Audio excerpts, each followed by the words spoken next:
আলহালিকে পেতে ৪২০০ কোটি টাকা খসাতে রাজি সৌদি ক্লাব।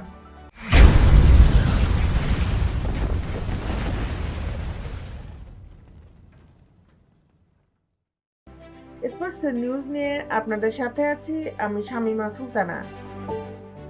রোনালদো, নেইমার, বেনজেমাদের পর এবার ভিনিসিয়াস জুনিয়রের দিকে হাত বাড়াচ্ছে সৌদি প্রো লিগ। তাকে দলে পেতে সৌদি ক্লাব আল আহলি ৩৫ কোটি ইউরো বা বাংলাদেশি মুদ্রায় প্রায় ৪২০০ কোটি টাকা খরচ করতেও রাজি।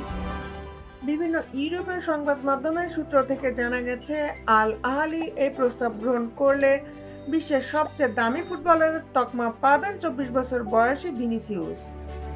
অবশ্য শুধু আল আহলিই নয়, ভিনিসিয়াসকে পেতে জোর প্রচেষ্টা চালাচ্ছে ক্রিস্টিয়ানো রোনালদোর দল আল নাসর এবং নেইমারের ক্লাব আল হিলালও।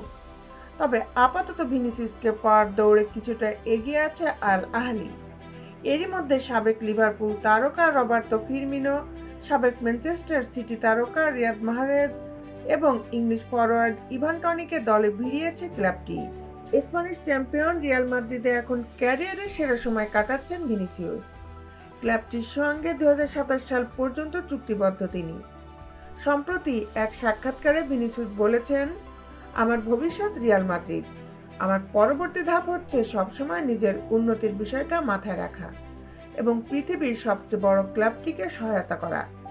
আমি এখানে আসার এবং অসাধারণ সব খেলোয়াড়দের সঙ্গে খেলার স্বপ্ন দেখতাম। এটাই আমার স্বপ্ন।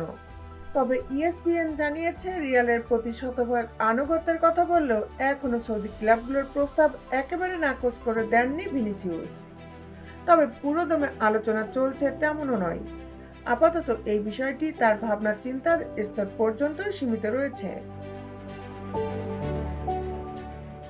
দেশ বিদেশের খেলার আপডেট নিউজ পেতে আমাদের সাথেই থাকুন। Justice sports, Dhaka.